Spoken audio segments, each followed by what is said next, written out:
The first thing is that the Rambam begins and he titles the halachos of tshuva mitzvahs asay achat v'hi sheyashuv achotei mechetzo l'fnei Hashem v'yisvadeh. That there's two aspects to there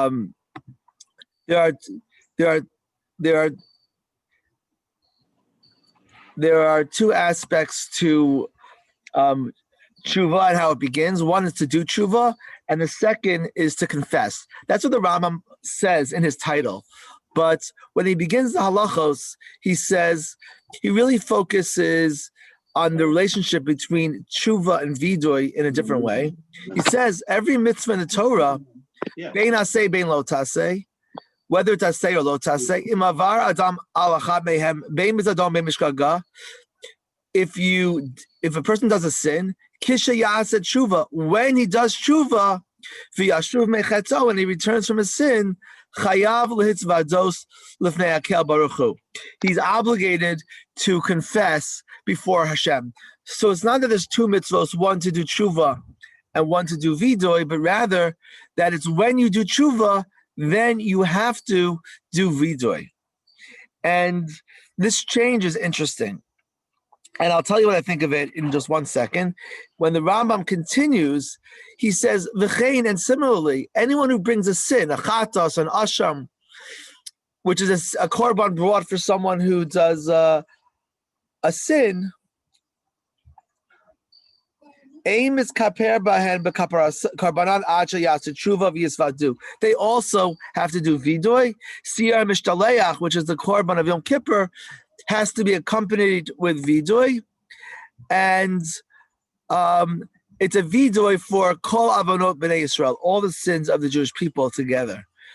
And then the Rambam, after describing these korbanos, says, "Bizman hazeh she'ein beis hamikdash ve'ein lanu mizbeach kapara ein sham ela tshuva." So we have this glorious process of all these special korbanos that we bring for sins. But they all have to be, they have to come with tshuva. But now we don't have these korbanos. But now all we have is tshuva. We're only left with one last remnant.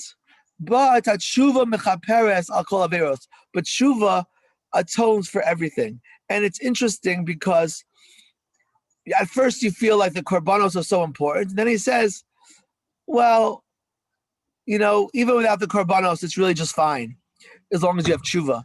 And I think what the Rambam is trying to convey is that there's really two dimensions to look at. One is the essence of what we're doing, and the essence is the tshuva, is the change of heart. Just the word tshuva, your return, your change of attitude. And then the mitzvos are the formal requirements of when you do tshuva. This is sort of how all of Judaism works. When you do tshuva, when you do a mitzvah, there are some requirements of exactly how to do it. And the requirements are the oral confession and the korbanos.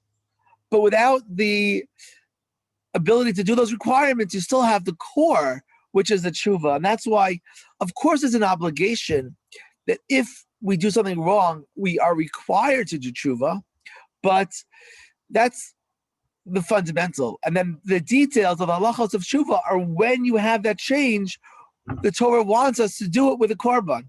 If there is no obligation for korban, then you still have the essence of the matter, which is tshuva. And this is, I think, also amplified in a very interesting midrash that the Rambam cites.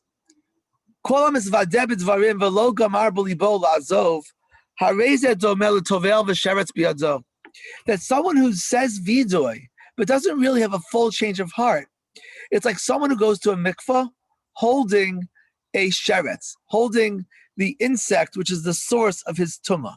He goes to the mikvah holding the thing that contaminated him, and the mikvah is supposed to make him tahor, but he's still holding it. She'eina tvila mo'elas lo ad sheyachshlich hasheretz. The tefillah is not effective until he lets go of that sheretz. So this mashal of doing tshuva without a full change of heart, and the comparison to the tefillah in a mikvah while holding the sheretz is really based on the Gemara, but the Rambam makes a very interesting change. The Rambam, here's how the Gemara says: Amar of Adabar Ahava, Adam sheyesh biyado aveira umisvadeh, someone who has in his hand a sin and confesses, ve'eno chozer ba, it doesn't return. L'mahu domeh la'adam shetofes sheretz biyado. It's like someone who's holding a sheretz. Shafilu tovel b'chol me'emot sheba'olam. Even if he does tefillah in all the waters of the world, lo alta lo tefillah, he doesn't accomplish anything with the tefillah. Zarko miyado. Once he lets go of the sheretz, kevan shetaval bar b'imsa miyad alsa lo tefillah. Once he goes into the mikvah, the tefillah is effective. So the Rambam basically paraphrases this statement of the Gemara, but he changes or interprets one phrase, and that phrase is "Eino chozer ba." And the Rambam interprets that someone who does vidoy without chazara means chazara belev. Rashi, on that Gemara, interprets this differently. Rashi interprets that the Gemara is talking about sheyesh biado avera gezel. The sin he has is stealing. Eino chozer bo, he doesn't return. L'shalem et gazel. Rashi interprets the Gemara that the person who goes to the mikveh holding a sheretz is being compared to someone who steals money from another person, does vidoy, does confession, but doesn't chozer bo, doesn't give the money back. So he's still holding on to the source of his sin, and the tshuva is not effective. That's what Rashi says. Rambam changed it and said, Eino chozer ba meant he didn't have a full change of heart. Why does the Rambam change this? So I think the answer is actually obvious, because the Rambam also quotes this halacha that you have to return the gzela. The Rambam says in a sort of well-known statement that tshuva and Yom Kippur is only for averos bein adam l'makom, between man and God. Kago misha achal davar asur o ba'al bila asura k'yatzei ben aval averot shebein adam l'chavero, an avera between a person and another person, kagon chovel et chavero, someone who assaults another person, o mekalel chavero, or curses his friend, or goes low, or stole from him. Uchayotzei ben eino nimchal lo li'olam, he is not forgiven forever. Ad sheyitain l'chavero mashu chayav lo, until he returns what he stole, v'yiratzehu, and he asks for forgiveness and he gets atonement. Not only do you have to ask for forgiveness, you have to return the money. So for the Rambam, this is what I think. It's obvious that if you don't return the gzela, you can't be atoned for the sin of stealing. That is not, however, a good mashal for the Rambam to someone who went to the mikvah holding the sheretz, because the mashal is trying to say that he did the full tshuva, but something was missing. He went into the mikvah, he did the entire process of cleansing himself, but has a problem which is preventing that proper process to be effective. So a person who steals and doesn't return the money is not like going into the mikvah with a sheretz. A person who steals and doesn't hold the money, it's like putting one foot in the mikvah, but not putting your whole body in the mikvah. He didn't do tshuva. The definition of tshuva is to go into the mikvah. The definition of tshuva is to return the money. So this person is not to be compared to the tovel v'sheretz biyado. Who is to be compared to the tovel v'sheretz biyado? Someone who does all of the technical requirements of tshuva, but is still attached to the very source of the sin that prevents the formal acts from being effective. And who is that? That is someone who does the korbanos that are necessary. He does the vidoy. He does the hashamnus. He does everything that the Torah says you should do when you do tshuva, but he doesn't do the thing itself, which is tshuva belev. That's the source. That's the essence of it. That's the sheretz. That's the source of the tumah. And even though he did all the requirements, the Rambam says, he's still attached to the ikar, which is, the ikar is avodah shebelev. The ikar is your attitude about your behavior. And that's what has to be changed in order for the teshuva to be fully effective. Another issue that I think is worth looking into is the question of, could everyone in the world do tshuva? Is there any limitation of maybe some people are just too bad or did things that were just too bad that they can't do tshuva? So the Rambam says, Perak Aleph Lacha Gimel, Afilu Rasha Kol Yamav V'asa Tshuva B'Achrona Ein Maskirin Lo Shum Davar Mirish'o. That even as someone who's a Rasha for his entire life and does tshuva at the very end is completely effective. Similarly, the Rambam,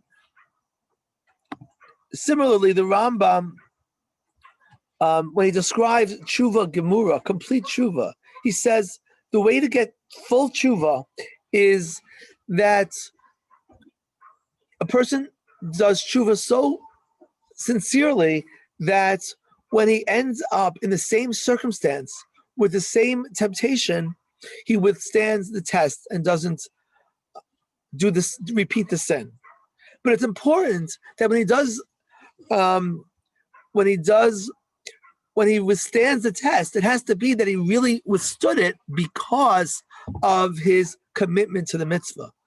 Lo mi yir'ah v'lo mi kishlon koach. Not because he's scared. A person, cheats on their spouse and they get away with it, and then they get tempted again. But the second time, they're afraid they're going to get caught, and they hold back. That's not tshuva gemura. That's meira. Or someone who assaulted someone in the street, and then has the same urge 50 years later, but now he's not strong enough to actually be successful. That's mikishlon koach. That's not full tshuva. Full tshuva has to be in the same circumstance, with the same opportunity, the same temptation, the same ability. And therefore, the Rambam quotes from Koheles, Zechor es borecha b'mei bechurosecha. Remember your Creator while you're young, while you still have the ability to do tshuva gemura. However, the Rambam interprets the continuation of that pasuk. Afilu avar kol yamav v'asa tshuva b'yom misaso. Umeis b'tshuvaso kol avonosav nimchalim. But even if someone sinned his entire life and does tshuva on the very last day, after he has the ability to do tshuva gemura, he still has complete tshuva, because that same pasuk continues. Ad shelo tachshach hashemesh va'or va'yareach va'kochavim v'shavu ha'avim. Do tshuva while you're young, before it gets completely dark and the sun sets and the moon is gone and the stars have returns, meaning before the end of your life. Until the end of your life, a person has the ability to do tshuva. So again, we see that tshuva could be done at any time during your life until the very last day. And just one more illustration of this principle is the famous story of Rabbi Chanina ben Trajon, who Chazal tell us was martyred by the Romans, and he was killed by the Romans because they saw that he was teaching Torah against their decrees, and he was burned alive, and they wrapped him in a Sefer Torah, and they wrapped him b'chavilei zmoros with eviu sefugim shel tzemer v'sharon b'mayim. They took soaked wool, soaked in water, and they put it on his heart so that he would burn slowly. And when people came, his daughter came, and he said to her, if I was being burned myself, it would be very difficult. Now that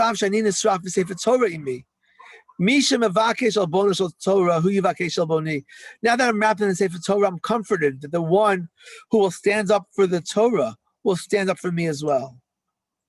And then he told his students that he sees Gilyon Nisrafim V'Otziot Porchot. He sees that the letters of the Torah are floating off of the parchment. And in other words, he had full confidence in the eternity of what he was attached to, the Torah. And The executioner sees the commitment of Rabbi Chanina ben Trajon, and he says, "Im ani marbeh b'shal hevet v'notel sfugim shel tzemer me'ali b'cha, atem mivieni l'chayei olam haba." If I lessen the pain and remove the wool, can I join you in olam haba? And he said yes. And then he ended up jumping into the fire and burning himself with Rabbi Chanina ben Trajon. And the Gemara concludes, Yatsa Baskal v'amra Rabbi Chanina ben Trajon v'katz tenuri mizumanim l'chayei olam haba. The Baskal came and said that they're both going to olam haba, and Rebbe reflected and said, Yesh kona olama b'sha achas, v'yesh kona olama b'kama shanim.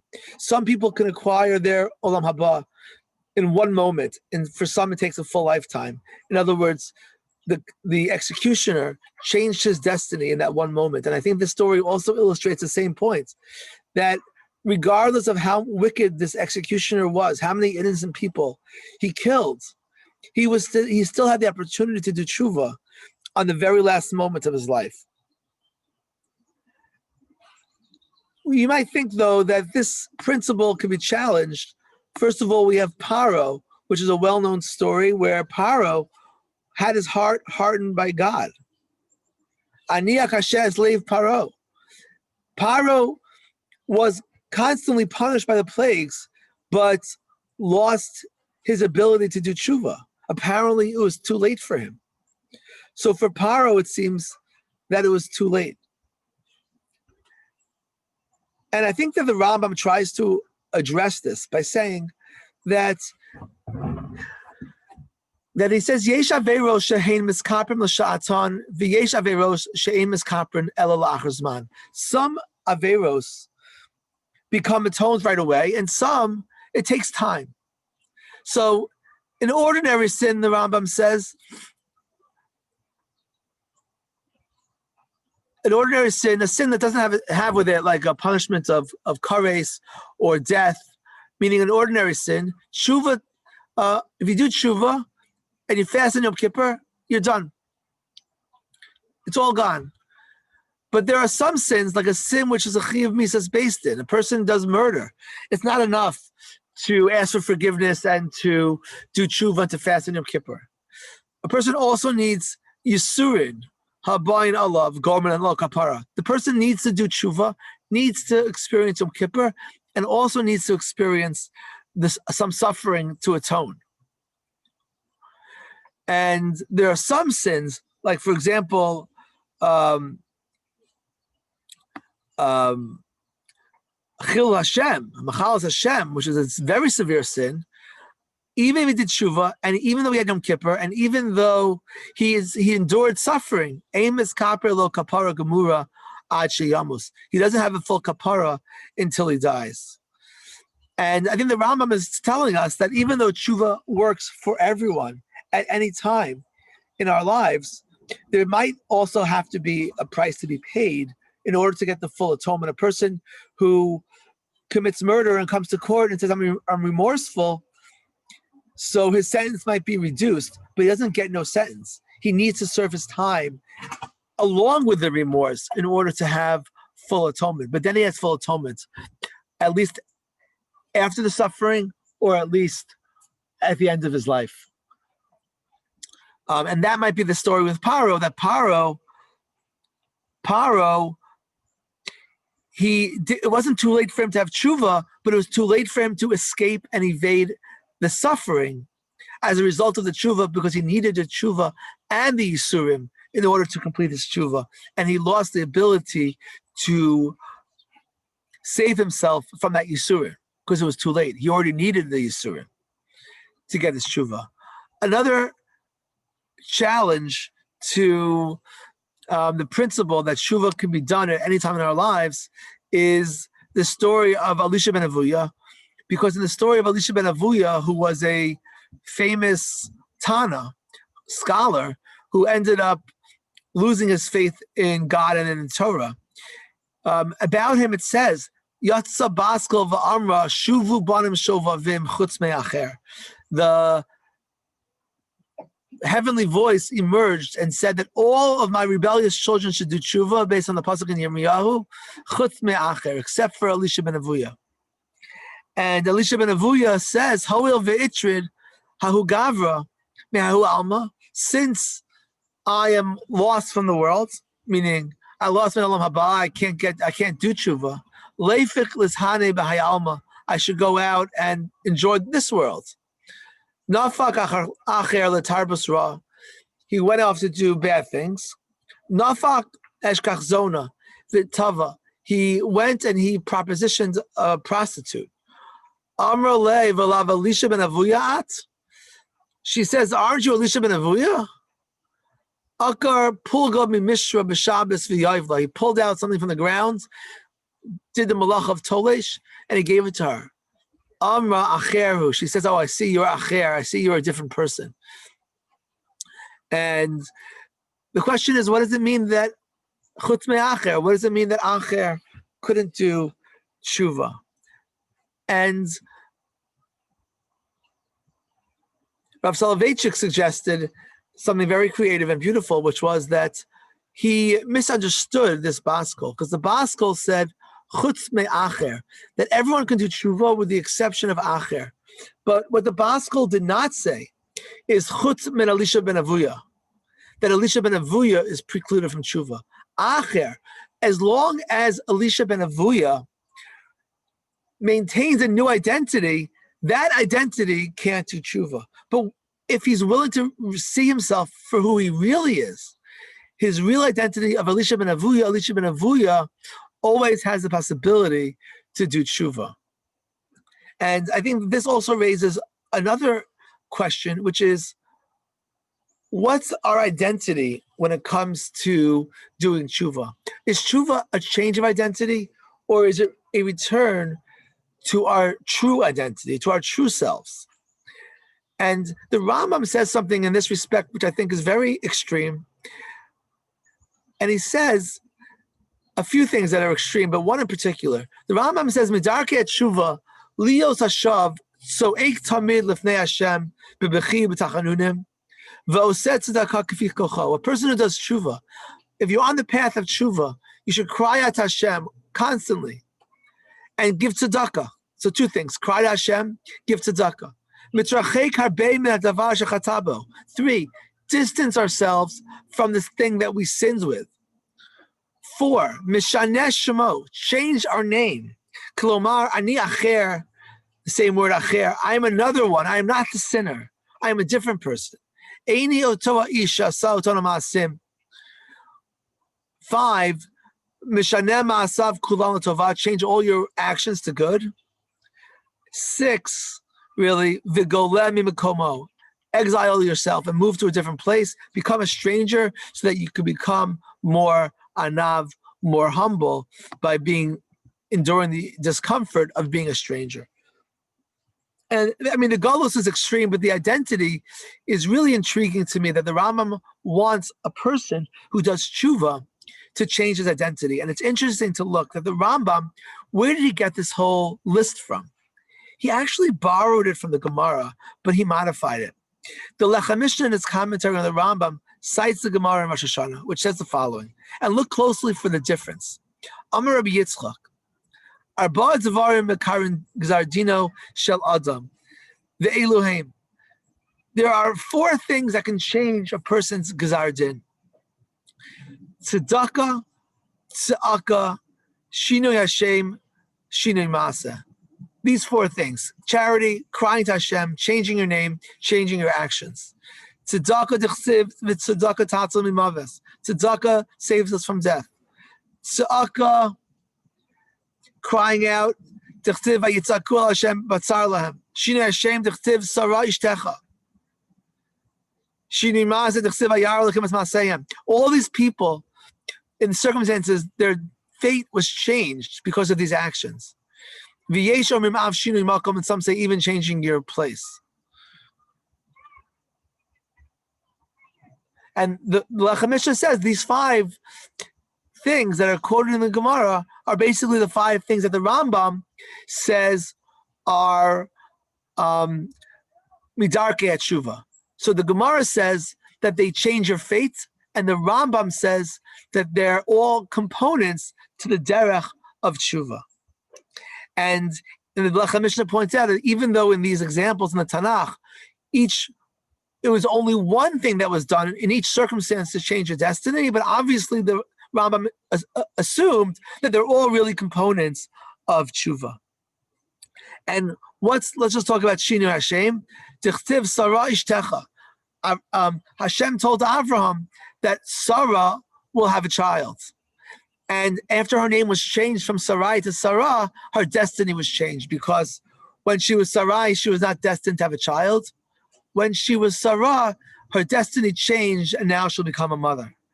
And this is the source for the Rambam that this is a component of tshuva. And it's very surprising, because Sarah wasn't doing, we have no indication that Sarah was doing tshuva when her name was changed. So the Rambam, I think, in his rationalistic outlook, felt like you don't just change your destiny. It must be that it was some sort of tshuva. But on the surface of it, it seems that she didn't have to change she wasn't doing tshuva, but she was actually changing her destiny. And we can challenge the Rambam and wonder if it's really an identity change, or in tshuva, or really returning to your identity.